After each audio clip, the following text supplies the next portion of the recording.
is up, guys? Welcome back to my channel. My name is Alya if you are new here. I feel like it's been a really long time since I've filmed any kind of real skincare video, especially a skincare review video, so I'm really excited to be getting back into that. The products we are going to be reviewing today are Pretty Little Things skincare line. Now, I don't know if this is new or not.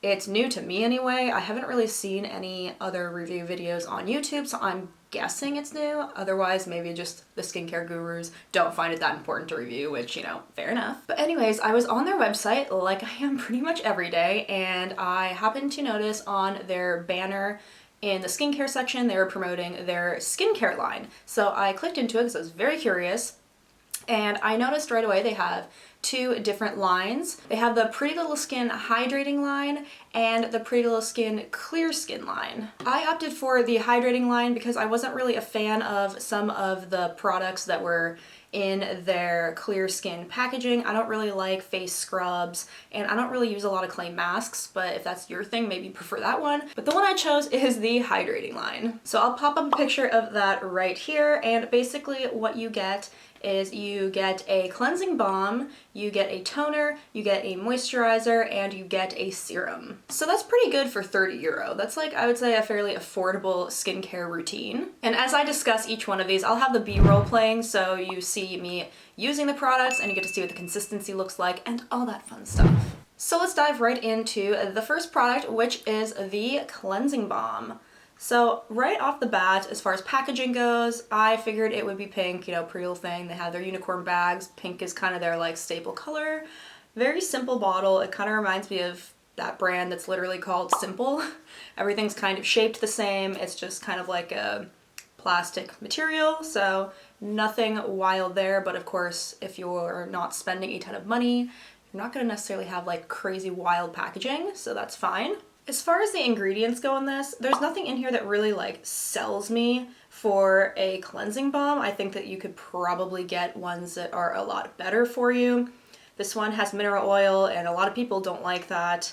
It also has dimethicone, and there's a whole bunch of different types of fragrance in there. And there's also some essential oils in here, so depending on what your skin reacts to, if you have really sensitive skin, you may not be crazy about this one. It does have jojoba seed oil in it, which is nice. It's kind of a little far down on the list though, so you're not really getting a ton of that in the product.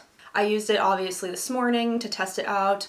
My skin is not sensitive, so I didn't really have any like adverse reaction to it.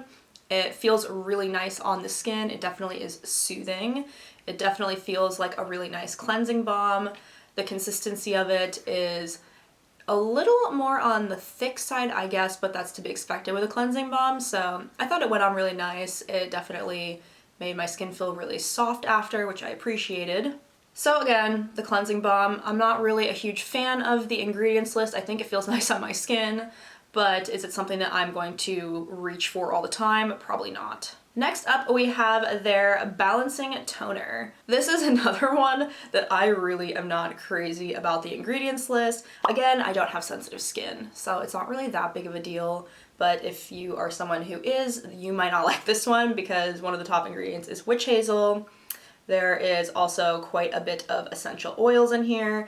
It has sodium hydroxide, which I'm sure most of us know is basically table salt. It is lower on the ingredients list. I tend to try to stay away from products that have sodium hydroxide because my skin is susceptible to getting dry, and toners are already kind of drying. So yeah, again, not something that I'm super crazy about. And to be honest, I'm really not seeing any noteworthy ingredients in here at all. So I don't know. This one's just not really my favorite. I would say this is probably a pass for me. I've definitely used toners that have a better ingredients list. Now let's move on into their hyaluronic acid serum. Again, this one doesn't have a super noteworthy ingredients list.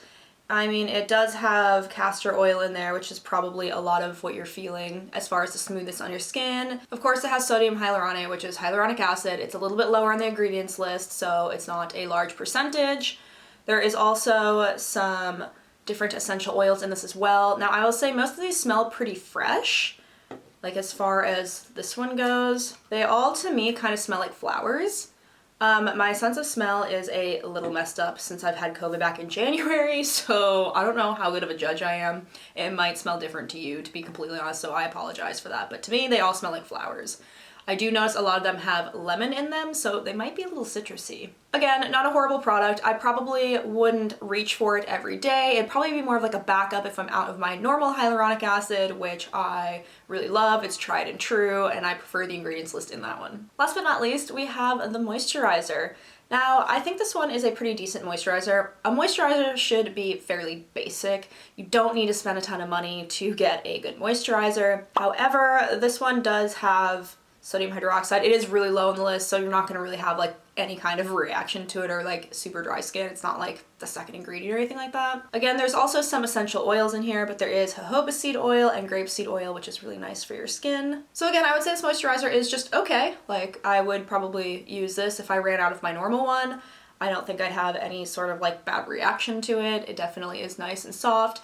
I used all of these this morning, obviously, as you saw in the B-roll, before I filmed this video to really get a feel for it. So I don't have any makeup on right now, and my skin is looking pretty nice and hydrated. I would say it's like fairly glowy. I do have like some breakouts and stuff like that from wearing a mask, so that's fun. Again, I am not a skincare expert or a dermatologist. I just like to try out lots of different skincare. It's like my toxic trait is spending a lot of money on skincare and makeup. So I have quite the collection, and I spent a lot of time researching ingredients and things like that.